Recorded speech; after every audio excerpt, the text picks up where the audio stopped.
Hello guys, it's mystery explorer. आज के case सबसे डिस्टर्बिंग केस में से एक और ये सारे व्यूअर्स को एप्रोप्रिएट नहीं लगेगी। ऑल्दो मैंने डिस्क्लेमर में पहले ही बता दिया है, इसलिए अगर आप हैंडल कर पाओ तो ही आगे इस वीडियो को देखो। अनदर वे में बोलूं तो मैच्योर ऑडियंस के लिए ये सिर्फ ह्यूमैनिटी वर्ल्ड से खत्म हो रहा है। कुछ टाइम की बात है जब ये वर्ड का मतलब सिर्फ एक वर्ड ही रह जाएगा। आज की केस हांगकांग नाइट क्लब में काम करने वाली एक वीमेन की है, जिसे महीने तक वर्स्ट वे में टॉर्चर करके उसके पीसेस कर दिए थे मर्डर ने। फिर उसके हेड को बॉडी से रिमूव करके हेलो किटी के स्टफ एनिमल में डाल दिए थे ताकि उसका कोई एविडेंस ना बचे। जानेंगे डिटेल में night club hostess fan man ये के बारे में।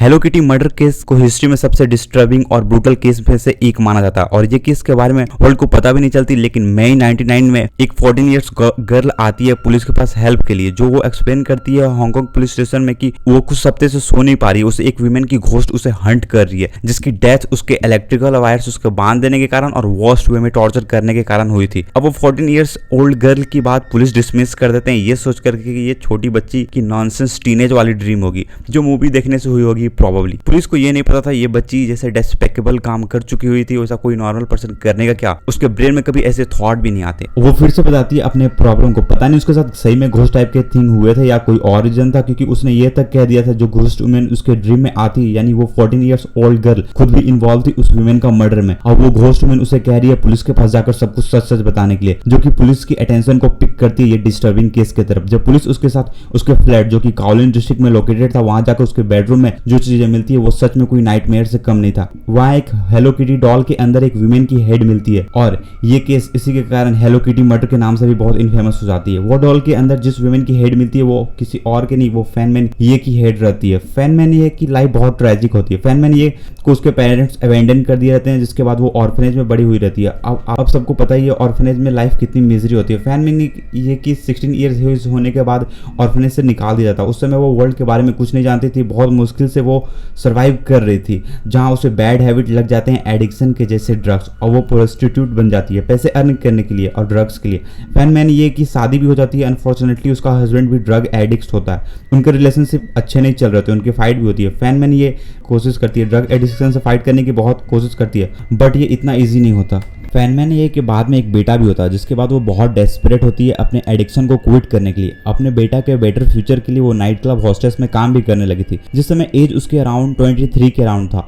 1997 में वो चैनमैन लॉक, जिसकी एज 34, जो ड्रग्स डीलर रहता है। चैनमैन लॉक बहुत डेंजरस पर्सन था जिससे सब दूर रहते थे। फैन मैन एक ड्रग्स एडिक्ट और चैनमैन ड्रग्स डीलर, दोनों में ये कॉमन होने के कारण उनकी डीलिंग अच्छी चल रही थी। उन दोनों को एक दूसरे से कोई प्रॉब्लम नहीं था। फैन मैन ये की ड्रग्स एडिक्ट होने के कारण वो एक बहुत ही वर्स्ट मिस्टेक करती है, जिसके लिए उसे अपने लाइफ देनी पड़ती है बाद में। फैन मैन ये चैन लॉक के वॉलेट से $4000 चोरी करती है। चैन लॉक को बाद में जब पता चलता है उसकी मनी को किसने लिया, तो वो फैन मैन ये को ओरिजिनल मनी के साथ $10,000 और डिमांड करता है। फैन मैन ये मैन लॉक को ओरिजिनल मनी देकर और पैसे वो वर्क करके दे देगी, जो चैनमैन लॉक को एंगर इशू को सॉल्व करने के लिए इनफ उस समय नहीं रहता है। जैसा कि बताया मैंने आपको, चैनमैन लॉक बहुत ही डेंजरस पर्सन था, स्टोन हार्टेड पर्सन, दूसरे के लिए उसे कोई इमोशन फील नहीं होता था। उसके बाद वो फैन मैन ये के साथ जो किया वो पूरी हांगकांग को एकदम शॉक करके रख देने वाली थी। मैन लॉक अपने दो दोस्त को बुलाता है, लुइंग सिंह चौ और लुइंग वॉन लून।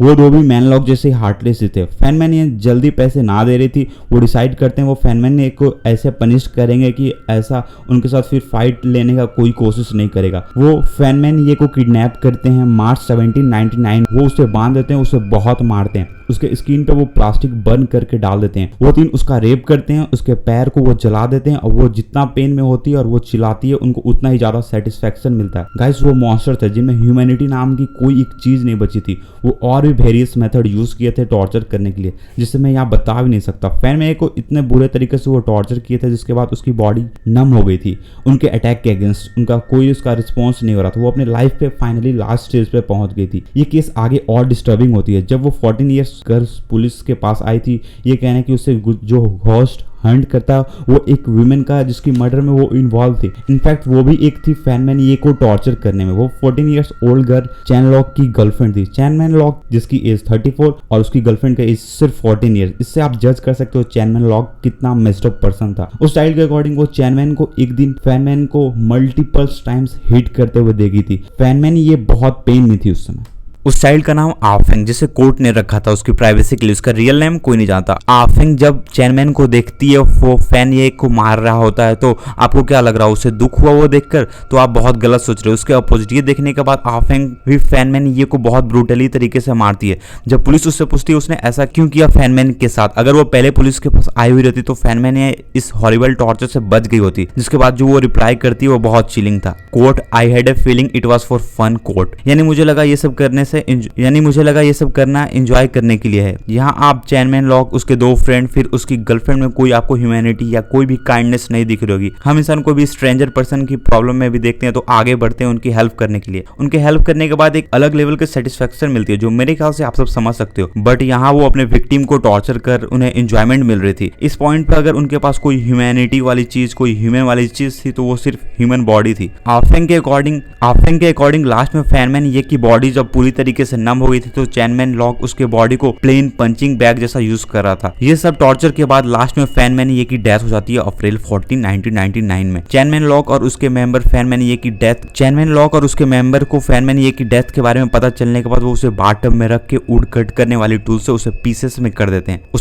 उसके बाद वो हर पीसेस को बॉयल कर देते हैं ताकि फ्लैश डिकम्पोज ना हो और फ्लैश रॉट करने की स्मेल कम हो सके। डिस्कस्टिंग क्या थे कि वो उसी बर्तन में उसे बॉयल करते, जिसके बाद वो फिर उसी बर्तन में अपने खाना बनाकर वो भी खाते। वो हेड को बॉयल कर रखे थे और जिस बर्तन में उस हेड को उसने बॉयल किया था वो लोग ने फिर उसमें भी वो खाना बनाकर खाए। बाद में उस हेड को वो हेलो किटी के अंदर डाल देते हैं। फैनमैन ये की कुछ टीथ और इंटरनल ऑर्गन को उन्होंने अभी भी अपने पास एक प्लास्टिक बैग में रखा हुआ था जो कि इन्वेस्टिगेशन करने समय पुलिस को मिलती है। आफेंग के यंग होने के कारण और चैन लॉक और उसके फ्रेंड के अगेंस्ट टेस्टिमोनी देने के कारण उसे कोर्ट एक तरफ से प्रोटेक्शन दे रही थी। उसके अकॉर्डिंग वो घोस्ट से पीछा छुटाने चाह रही थी और वो सो नहीं पा रही थी रात में। वो घोस्ट मैन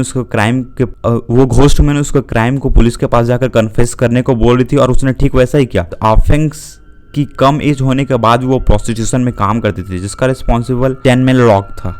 आफेंग की स्टोरी पे कोई बिलीव नहीं कर रहा था बट ये स्टोरी इतनी डिस्टर्बिंग थी कि एक 14 इयर्स की चाइल्ड अपने से बना सके ये भी पॉसिबल नहीं था। पुलिस जब इन्वेस्टिगेट करती है तो उन्हें फैनमैन ये की कुछ रिमेनिंग बॉडी पार्ट्स मिलते हैं उनके अपार्टमेंट में। अनफॉर्चुनेटली वो बॉडीज के कुछ ही पार्ट मिलते हैं जिसके कारण ये क्लियर नहीं होती है फैनमैन ये की डेथ की रीजन। और चैनमैन लॉक और उसके दो फ्रेंड को मर्डर की गिल्टी नहीं बताई जा सकती। चैनमैन लॉक के अकॉर्डिंग फैनमैन ये की डेथ ड्रग्स के ओवरडोज से हो जाती हो और वो लोग डर जाते हैं जिसके बाद वो बॉडीज को सिर्फ पीसेस में कर देते हैं ताकि वो क्राइम में इन्वॉल्व ना हो। इसमें कोई डाउट नहीं था फैनमैन ये की डेथ बहुत वर्स्ट वे में हुई थी बट एविडेंस ना होने के कारण उन तीनों किलर को मैनस्लॉटर के चार्ज लगते हैं। उन पे पनिशमेंट लाइफ सेंटेंसेस। बट 2000 में लियोंग सिंह चौ की पनिशमेंट रिड्यूस कर 18 ईयर्स कर दी जाती है सिर्फ और वो 2011 में फ्री हो गया था। चैनमैन लॉ और लुइंग विन लूल फ्यूचर में भी बाहर आ सकते हैं बट करेंटली उनकी बात की जाए तो वो स्टैनली प्रिजन में। आफेंग की इन्फो एनोनिमस है, वो कहाँ है किसी को नहीं पता। सॉरी अगर मैं इनकी प्रोनाउंसिएशन लेने में बहुत गलती किया हो तो।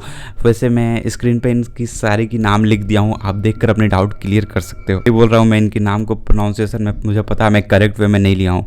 ये 3 मर्डर पे जो चार्ज लगने चाहिए थे वो नहीं लगे। इतने ब्रूटल वे में, इतने डिस्टर्बिंग वे में मर्डर करने के लिए इनके लिए डेथ पेनल्टी भी इनफ नहीं थी। इस वर्ल्ड में सबसे ज़्यादा डेंजरस कोई घोस्ट नहीं, कोई एनिमल नहीं, कोई डीमन नहीं, कोई सबसे ज़्यादा डेंजरस है तो वो सिर्फ ह्यूमन है। जिस वे में वो टॉर्चर किए थे आप इंटरनेट पर सर्च करके और भी देख सकते हो। मैं एकदम शॉक में था जो पढ़ा मैं इंटरनेट पे, उस चीज़ को मैं यहाँ बता भी नहीं सकता। आप पढ़कर खुद से देख सकते हो, इंटरनेट में बहुत सारे आर्टिकल अवेलेबल है। और आपको कैसी लगी ये वीडियो कमेंट सेक्शन में ज़रूर बताना। मेरे वीडियोज़ को देखने के लिए thank you, I really mean it, क्योंकि ये समय एक भी व्यू बढ़ती है तो बहुत रिलीफ मिलती है। मिलते हैं नेक्स्ट वीडियो में, तब तक के लिए सेफ रहो।